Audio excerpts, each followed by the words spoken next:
Habari, mimi ni Dr. Frank Felix Anguiai kutoka Shikimwezi Clinic.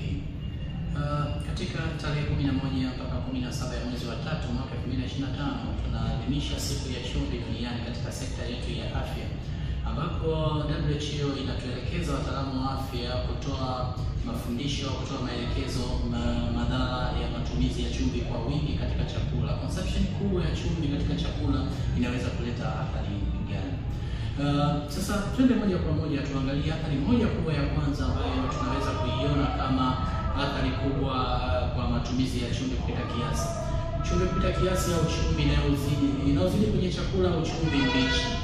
Athari moja kubwa ya kwanza tunasema chumvi inaleta changamoto, inaleta matatizo ya moyo, cardiovascular disorders, matatizo ya moyo, kwa sababu kiwango cha chumvi kikubwa kinaongeza madini mengi ya sodium. Kama tunavyotambua kwamba chumvi na sodium kwa wingi. Sasa sodium itakapoongezeka ndani ya mwili, huwa mzunguko wa damu unakuwa ni mkubwa. Kwa hiyo mwili utatumia ubongo utadetect na utatumia nguvu kubwa kuweza kuface ile issue ya kucontrol ile sodium ndani ya mwili. Wakati sodium inaongezeka kwa wingi, mzunguko wa damu utakuwa ni mkubwa. Kwa hiyo mtu utamwona anapata tatizo la shinikizo la juu la damu, yani hypertension au high blood pressure. Lakini pia tunaweza kupata matatizo ya mishipa ya damu.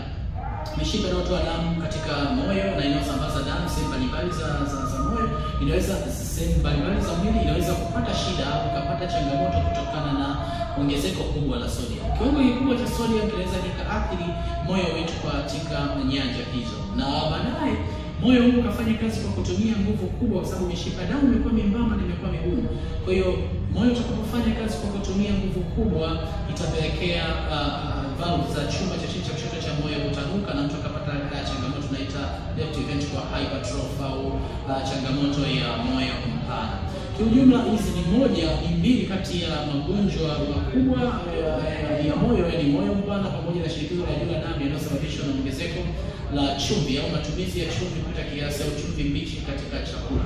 Sasa tunaweza kuona kwamba chumvi hii ni ya muhimu, lakini inapaswa kutumika kwa kiasi. Kama chumvi ikiwa nyingi kupita kiasi, moja kwa moja inaweza kuaffect moyo kwa namna hiyo. Lakini kama ikipungua, inaweza kuleta matatizo kadha wa kadha, ikiwemo hyponatremia. Hyponatremia tunasema ni chumvi kupungua kupita kiasi na mtu akawa na changamoto kadha wa kadha. Tutakwenda kuona katika kipindi kinachofuata. Lakini leo, katika tarehe leo, tumeona kwa sababu tuko katika wiki ya uhamasishaji wa chumvi, tunatakiwa kukumbusha kwamba matumizi ya chumvi kupita kiasi ni shida, lakini pia chumvi mbichi katika chakula inaweza kuleta athari kama hizo. Mimi Dr. Frank Felix Anguiai, tukutane katika kipindi kitakachofuata cha madhara ya chumvi, kwa sababu wiki yote tutazungumzia mambo ya chumvi mpaka itakapohitimu tarehe 17. Asante, alikuwa nami, kuwe na wakati mwema.